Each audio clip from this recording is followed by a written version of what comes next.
दिल्ली सरकार के पूर्व मुख्यमंत्री अरविंद केजरीवाल और उनकी पत्नी को लेकर भाजपा विधायक तेजिंदर सिंह मारवा ने कई गंभीर आरोप लगाए। डीटीसी से संबंधित सीएजी रिपोर्ट पर विधानसभा में चर्चा के दौरान जंगपुरा से विधायक मारवा ने दावा किया है कि शीश महल के कई टेंडर पर केजरीवाल की पत्नी सुनीता केजरीवाल के हस्ताक्षर हैं। उन्होंने केजरीवाल पर कमीशन खाने का भी आरोप लगाया। पूर्व डिप्टी सीएम मनीष सिसोदिया को हराकर विधायक बने मारवा ने कहा कि डीटीसी के घाटे को कम करने के लिए कोई कोशिश नहीं की गई। उन्होंने केजरीवाल पर निशाना साधते हुए कहा, यह जो काम कर रहा था ये अपने बंगले में बैठकर और इसकी मिसेज चला रही थी पूरी सरकार। मैं एक और बताना चाहता हूं, सुनकर हैरान हो जाओगे मुख्यमंत्री जी, आपको भी कई टेंडरों में जो इसके बंगले में पैसे खर्च हुआ है पत्थरों का, कईयों पर इसकी घरवाली का साइन है, ये भी आप चेक करा लेना। ये पहली बार है जब भ्रष्टाचार के किसी मामले को लेकर भाजपा की ओर से केजरीवाल की पत्नी पर कोई आरोप लगाया गया है। भाजपा का आरोप है कि अरविंद केजरीवाल ने अपनी सुख सुविधा के लिए गलत तरीके से सरकारी आवास पर करोड़ों रुपए खर्च कर दिए। भाजपा और कांग्रेस की ओर से इसे शीश महल कहा जाता है। बंगले में खर्च को लेकर अब सुनीता केजरीवाल का भी नाम घसीटा गया है। खबर लिखे जाने तक मारवा के आरोप पर आम आदमी पार्टी की ओर से कोई प्रतिक्रिया नहीं दी गई। वहीं इससे पहले दिल्ली पुलिस ने आम आदमी पार्टी के संयोजक अरविंद केजरीवाल और अन्य के खिलाफ एफआईआर दर्ज की है। दिल्ली पुलिस ने इसकी जानकारी शुक्रवार को राउज रेवेन्यू कोर्ट को दे दी। शिकायतकर्ता ने द्वारका इलाके में सार्वजनिक संपत्ति विरूपण अधिनियम के उल्लंघन का आरोप लगाया, जिसके बाद यह कार्रवाई हुई।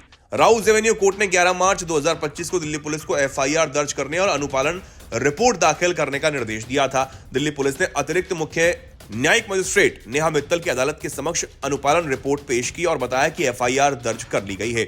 अब 18 अप्रैल को होगी सुनवाई।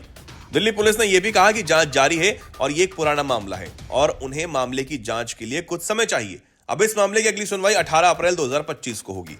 अदालत ने 11 मार्च को दिल्ली पुलिस को पूर्व सीएम अरविंद केजरीवाल, पूर्व विधायक गुलाब सिंह और एमसीडी पार्षद नितिका शर्मा के खिलाफ 2019 में द्वारका इलाके में सार्वजनिक संपत्ति को नुकसान पहुंचाने के मामले में दर्ज शिकायत पर एफआईआर दर्ज करने का निर्देश दिया था। यह निर्देश शिव कुमार सक्सेना नामक व्यक्ति द्वारा दायर की गई शिकायत पर पारित किया गया था। न्यायालय ने कहा था कि न्यायालय का विचार है कि धारा 156(3) सीआरपीसी के तहत आवेदन स्वीकार किए जाने योग्य है।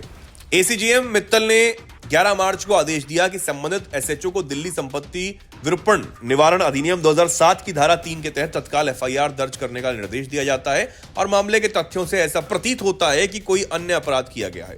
शिकायतकर्ता ने कहा कि आरोपी व्यक्ति sector 11 DDA park Dwarka road और क्रॉसिंग सेक्टर 11 द्वारका में दिल्ली विकास प्राधिकरण MP green area DDA sports complex के पीछे सेक्टर 10 मुख्य क्रॉसिंग और सेक्टर 10-11 सेक्टर 6-10 मुख्य सजाए गए क्रॉसिंग और सड़कों, बिजली के खंभों, डीडीए पार्क की चार दीवारी और अन्य सार्वजनिक स्थानों पर बड़े आकार के होर्डिंग लगाकर जनता के पैसे का दुरुपयोग कर रहे हैं।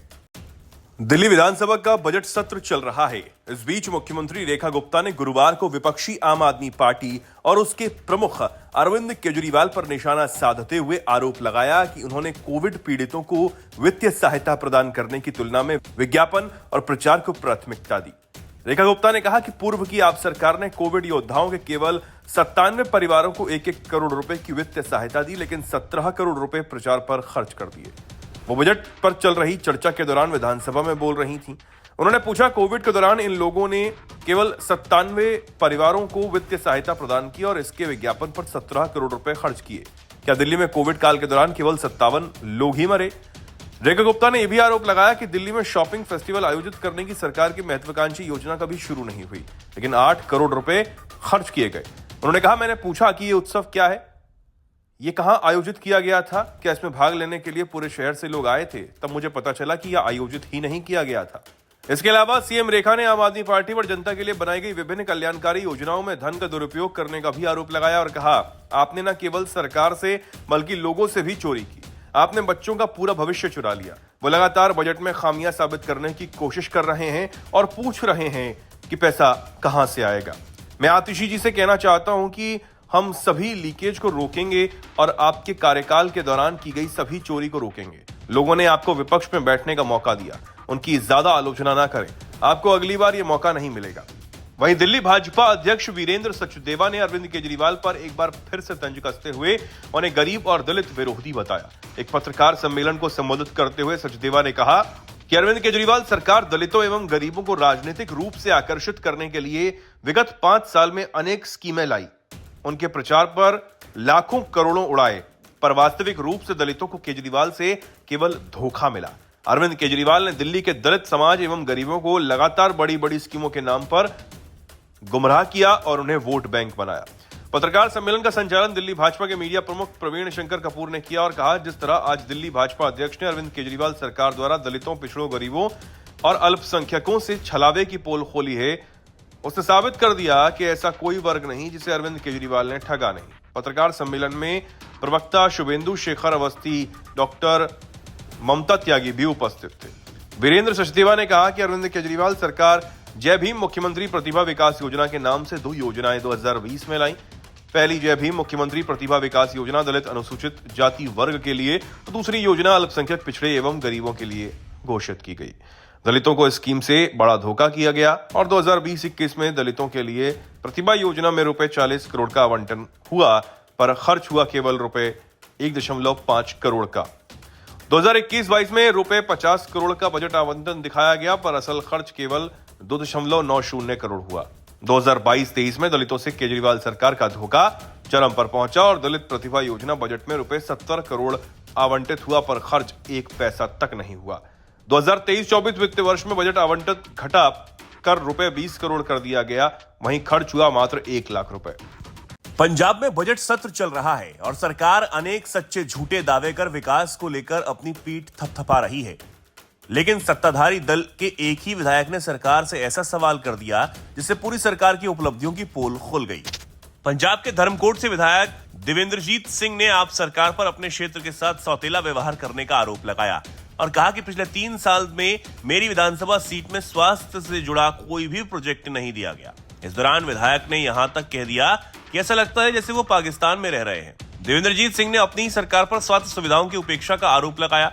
उन्होंने पंजाब विधानसभा में कहा, पिछले 3 सालों में धर्मकोट विधानसभा क्षेत्र को कोई स्वास्थ्य परियोजना नहीं मिली और मोगा जिले के साथ सौतेला व्यवहार किया गया। उन्होंने कहा कि मोगा के साथ ऐसा व्यवहार क्यों मोगा पंजाब का हिस्सा नहीं? ऐसा लगता है कि हम पाकिस्तान में रह रहे हैं। वहीं से लेकर विपक्ष सरकार पर हमलावर है। विधायक के इस बयान से पहले स्वास्थ्य मंत्री बलबीर सिंह ने कहा कि धर्मकोट प्राथमिक स्वास्थ्य केंद्र को उपमंडलीय अस्पताल में अपग्रेड करने का कोई प्रस्ताव सरकार के विचाराधीन नहीं है। मंत्री ने कहा कि पीएचसी 8 किलोमीटर दूर स्थित सामुदायिक स्वास्थ्य केंद्र कोट इसे खां कस्बे के अंतर्गत आता है। धर्मकोट में ट्रॉमा सेंटर खोलने का भी कोई प्रस्ताव नहीं है। पंजाब राज्य में पहले से ही 5 ट्रॉमा सेंटर चल रहे हैं। मंत्री के बयान पर विधायक ने कहा, धर्मकोट विधानसभा क्षेत्र पिछड़ा इलाका है। उन्होंने कहा, हम भी पंजाब के निवासी हैं और हमारा जिला मोगा है। सीएचसी में एमबीबीएस डॉक्टरों के 8 में से केवल 2 पद अब तक भरे गए हैं। पहले 300 विशेषज्ञ डॉक्टरों की भर्ती की गई थी, उनमें से केवल 4 डॉक्टर मोगा को दिए गए, जबकि मलेरकोटला एक छोटा जिला है, वहां 28 एमबीबीएस डॉक्टर तैनात हैं। बहरहाल इस घटना को आम आदमी पार्टी की सरकार की किरकिरी के रूप में देखा जा रहा है। इन सब के साथ भगवंत मान की सरकार की सरहदों पर अपनी सीमा के भीतर होमगार्ड के जवानों की तैनाती भी बड़े कदम के तौर पर देखी जा रही है। सुरक्षा के साथ साथ जवानों के इस विशेष तबके से इतनी बड़ी संख्या में सीधे तौर पर जुड़ना बड़ा कदम है। हालांकि इस पूरे बजट में महिलाओं को मिलने वाली सम्मान राशि के बारे में किसी तरीके के बजट पर प्रावधान न होना सियासी गलियारों की चर्चाओं को गर्म कर रहा है। लेकिन सियासत से ताल्लुक रखने वालों का एक तबका ये भी कहता है कि बहुत सी योजनाएं चुनावी साल के लिए भी छोड़ी जाती हैं। ये योजना उनमें से एक बनती हुई दिख रही है। कुल मिलाकर आप सरकार नए बजट में जनता के प्रति अपनी प्राथमिकताओं के साथ ही अपनी सियासी जमीन को मजबूत बनाए रखने के लिए राजनीतिक एजेंडे को लागू करने में सफल होती दिख रही है। वहीं पंजाब कांग्रेस अध्यक्ष और लुधियाना से सांसद अमरिंदर सिंह राजा वड़िंग ने मुख्यमंत्री भगवंत मान से पूछा कि वो बताएं कि वास्तव में पंजाब में सरकार भगवंत मान चला रहे हैं या केंद्रीय गृह मंत्री अमित शाह।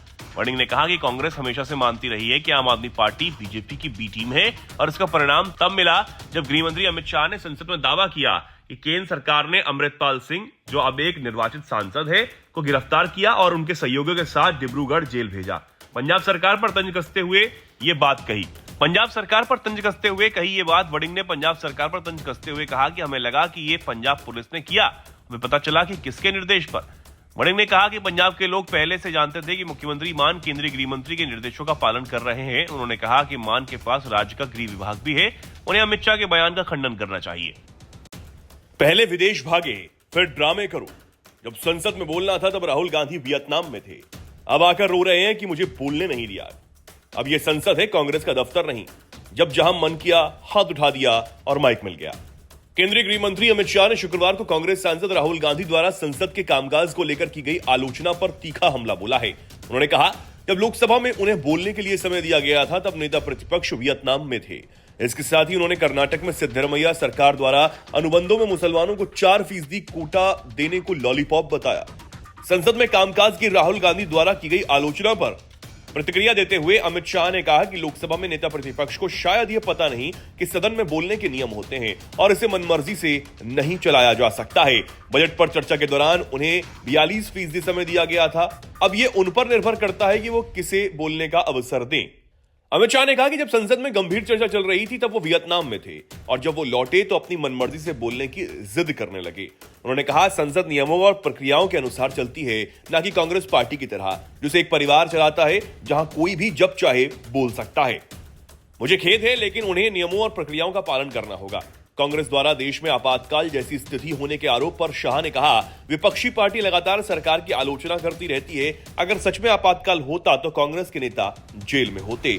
एक निजी चैनल के कार्यक्रम में बोलते हुए गृह मंत्री अमित शाह ने कर्नाटक में कांग्रेस सरकार द्वारा अनुबंधों में मुसलमानों के लिए घोषित 4% कोटे को लॉलीपॉप करार दिया।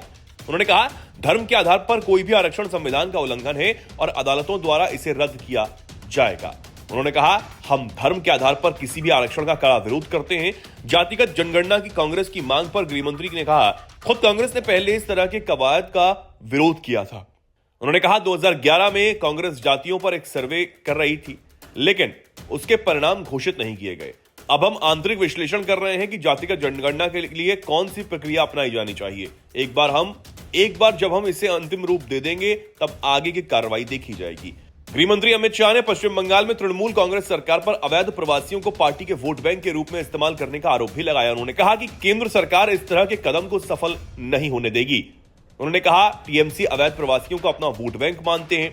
वे अवैध प्रवासियों को अपना वोटर बनाना चाहते हैं, लेकिन हम किसी भी पार्टी को अवैध प्रवासियों को वोट बैंक के रूप में इस्तेमाल करने की अनुमति नहीं दे सकते। अमित शाह ने कहा कि तमिलनाडु कभी बहुत प्रगतिशील राज्य था, लेकिन डीएमके सरकार की नीतियों के कारण ये अराजकता का शिकार हो गया, जिससे लोग परेशान हैं और वे अगले विधानसभा चुनाव में उसे अखाड़ा फेंकने के लिए तैयार हैं। उन्होंने सत्तारूढ़ डीएमके को तमिल विरोधी करार देते हुए कहा कि तमिलनाडु सरकार ने अब तक तमिल भाषा में चिकित्सा और इंजीनियरिंग की शिक्षा शुरू नहीं की और किताबों का तमिल में अनुवाद भी नहीं किया। शाह ने विश्वास जताया कि 2026 के विधानसभा चुनाव के बाद दक्षिणी राज्य में एनडीए की सरकार सत्ता में आएगी। उन्होंने आरोप लगाया कि तमिलनाडु में डीएमके सरकार केवल भ्रष्टाचार में लिप्त है, जिसके कारण उद्योग और युवा राज्य से पलायन कर रहे हैं। एआईएडीएमके के साथ भाजपा के प्रस्तावित गठबंधन के बारे में पूछे जाने पर शाह ने कहा, जिस पर चर्चा चल रही है, उन्होंने कहा, जब सही समय आएगा हम इसका खुलासा करेंगे।